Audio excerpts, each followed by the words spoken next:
We are told that the new Dark Ages have begun. A machine hovers over a muddy area. Then a person appears and searches for something. When they find some crop, it gets put in a bag. The person's face is covered with a white cloth. After that, we see huge strange structures stand throughout the land. A girl walks along the ground, trying to avoid bizarre creatures that come at her from the holes. She is Vesper. When she enters the house, she takes out some maggots from a drawer and prepares a strange meal using them. Then she puts it in a container that looks like a blood bag. Afterward, Vesper goes to a man who looks to be incapacitated. She provides him with the meal she prepared, and we see that he talks through the machine we saw earlier. Then she tells him that she's going to the old lab. In the next scene, Vesper goes walking with the machine. They enter a building through the window. Then they descend to a lower layer where more odd creatures grow from walls. Vesper finds a small jar there with an insect inside. She puts it in another jar and pours some liquid in there, causing a reaction to take place. After that, they leave the building and see a person collecting scrap metal. Then that person looks at Vesper before carrying the junk away. As the girl walks with her machine, they converse about what they saw. Before they enter their home, Vesper takes out a big knife because they observe someone was likely. They walk inside and the machine tells her that something is wrong with the tank.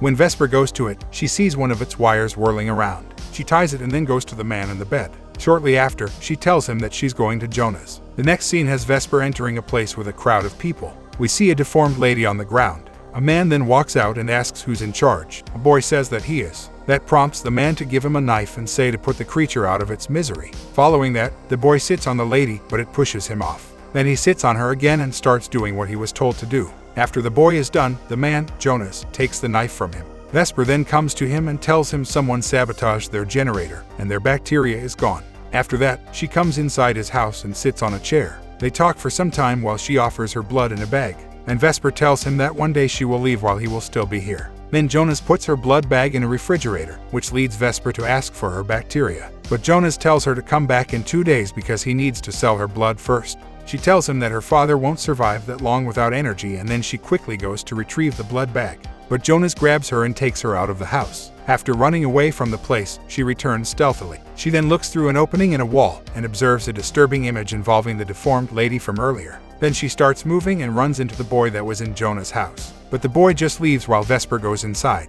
In there, she steals some liquid from a generator. Then she enters a room with purple light and takes some seeds from the soil there. After that, Vesper runs through the woods. While running, she sees an odd device flying overhead. When she comes back home to her father, she goes to sleep there in his bed.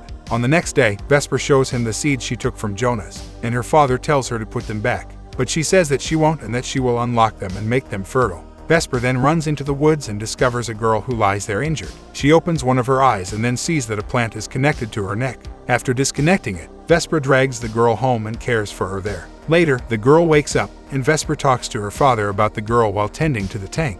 He says to put her back, but she replies that maybe the girl could help them. Meanwhile, the girl stands and falls in pain. Vesper hears her and enters the room. The girl tells her that there was a man with her and that she needs to find him. She adds that their glider crashed. Afterward, the father comes in and says they're not her servants and that they already helped her. The girl agrees with his statement, but then Vesper agrees to help her some more. Then the girl introduces herself as Camellia and tells Vesper that she will not regret helping her. In the next scene, Vesper makes soup with worms for Camellia, who then asks Vesper what happened to her father. She tells her that he got hurt serving the Citadel's army. Then Vesper notices that her father's drone is not working and he starts shaking. Vesper attempts to calm him and then Camellia comes forth and puts her mouth on his. After that, his shaking lessens and goes away. Camellia states he is sleeping now. Later, Vesper and her father's drone move through the woods while Camellia observes their home. She enters a room with many jars that contain liquids. Then Vesper locates the glider that Camellia spoke of. She sees that someone is in there and attempts to open the machine. But then Jonas comes behind her with his crew.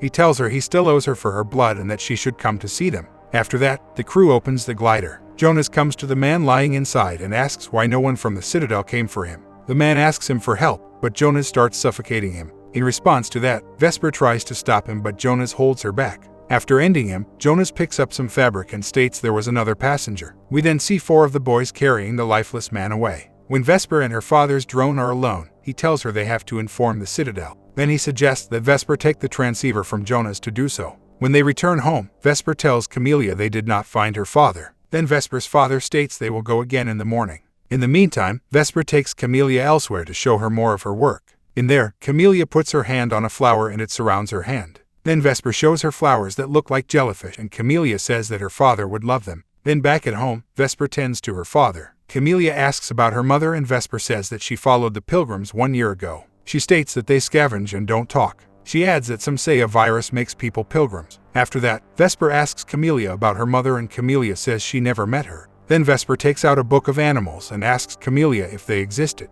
Camellia tells her they did a long time ago. As they go through the pages of the book and look at various animals, Camellia demonstrates the sounds the animals made. Afterward, Vesper asks her why the Citadel is closed off to people like them, and Camellia answers if it opened to everyone, there wouldn't be enough resources. Then Vesper brings her an instrument and the lady starts playing it. We then see several scavengers dragging their junk as the music plays. Then Vesper and her father's drone come to Jonah's farm. The drone goes to check and Vesper soon follows. Then a voice tells her to come in and when she does, she sees Jonas with his hand in the drone. He tells her he's fixing it and then asks why they're here. Vesper tells him they're here for the blood. But Jonas says there's no need to come from the back for that. Then he tells her that his seeds are gone. He adds that one of his boys said bugs stole them and asks her if that could be true. Then he asks if she encountered the other passenger from the glider. When Vesper says she hasn't, Jonas says he lost all patience with liars. After that, he tells her the drone is like new, but they don't do charity here. So Vesper comes to him and when he stands to take something, she takes the drone and runs off. Later on, in the woods, the drone tries to fly but malfunctions. Then Vesper finds a lifeless boy there, and then she carries the drone while running from Jonas' crew, but they catch her and bring her down. Afterward, one comes to her and marks her. Vesper then comes back home with the drone and attempts to fix it. When she can't, she hugs Camellia, who then says they could look for her father soon. But Vesper informs her that he is no longer living. After hearing that, Camellia backs away and tells Vesper to show her. The next scene has them both in the woods. Vesper shows her the floating body of her father and Camellia cries uncontrollably. Then the young girl pulls her away, and when they sit, she notices stitches on Camelia's neck. Then Camellia admits to being an artificially created person, a jug. She tells Vesper she is a different kind and that they were escaping the Citadel when they crashed. She further says that creating an intelligent jug is a crime and they would eliminate her. After hearing that, Vesper states to herself that Camellia would have never taken them. Then she pushes her out of anger and throws mud at her. When they come home, Vesper tells her to go get cleaned up and then leave.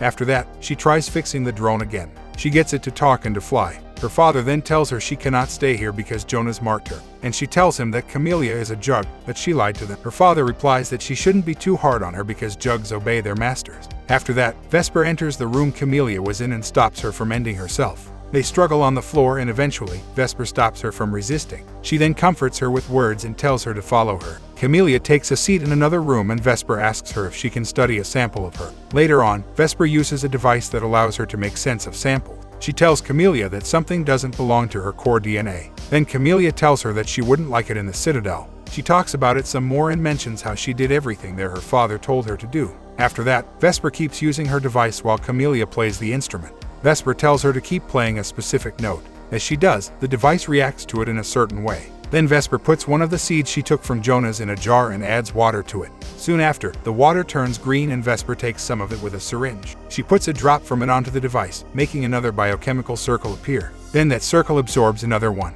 This causes Vesper to tell her father that she knows how to unlock the seeds and make them fertile. In the next scene, Vesper and the drone head to the old lab for new filters. Camellia stays with and tends to her father. But then Jonas enters the house. He states to Camellia he is relieved to have found her, and she tells him that they contacted the Citadel and they are on their way. However, Jonas doesn't believe it, stating he is the only one with a transceiver. He approaches Vesper's father and is about to unplug the wires from his head, but Camellia tells him she will go with him. While she has her back to him, Jonas comes to her and sees her jug opening. He then states she looks very human for a jug. Afterward, he starts touching her opening and then Camellia starts coming onto him. But he doesn't believe her lies and pushes her away. Then Vesper comes in and tries to attack Jonas. However, he gets her and Camellia down. They then keep fighting until the girls overpower the man and Vesper holds him down with her knife. After that, Jonas forfeits. Vesper then tells him that Camelia's owner hid the codes to unlock his seeds in Camelia's DNA. Furthermore, she states they both will have all the food they need. We later see Jonas sitting near some device and telling someone that he found the jug they're looking for. Following that, Vesper does some more work on her device and states how something worked. Then she and the drone go to the window and observe strange blue lights outside.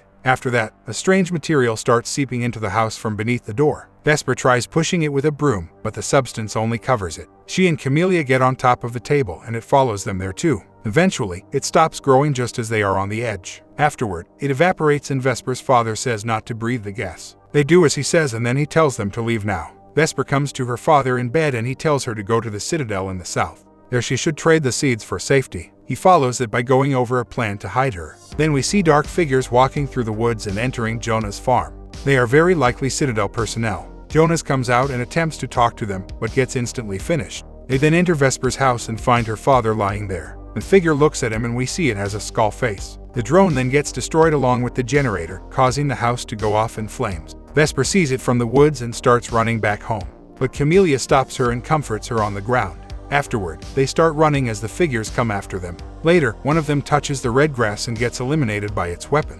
Another then searches for them, but the girls stay hidden. When Vesper looks at a creature with its mouth open at her, the Citadel figure stands behind her. Camellia says that she'll go with him, and when he looks at Vesper, she runs to attack him but gets knocked down. He then knocks Vesper down as well, but she throws mud on his helmet. Then Camellia knocks his weapon down and Vesper picks it up. She points it at the figure but doesn't know how to shoot it. Eventually, she throws his gun at the red grass, and since he stands near it, the red lights destroy him. After their victory, Vesper and Camellia argue about whether Camellia leaves or not. Vesper cries because she does not want her to go, but Camellia kisses her to sleep. She sets her down gently, and then we see her at Vesper's special work area. From there, she leaves with a Citadel figure. In the morning, Vesper wakes up. She comes near her destroyed house and plants 3 seeds next to it. Afterward, she hears a sound, which prompts her to draw her knife. But what she observes is several children. Vesper then walks away and they follow. As they walk, they see one of the scavengers dragging scrap metal. They follow it for a long time until they enter its home area. In there, they see many of them, and we see a tall and tidy tower made of wood. Vesper decides to climb it. She keeps climbing it until she gets to the top. She then stands there and stares into the distance. We see bizarre gigantic structures. Perhaps what she saw prompted her to take out the seeds and allow the wind to take them away.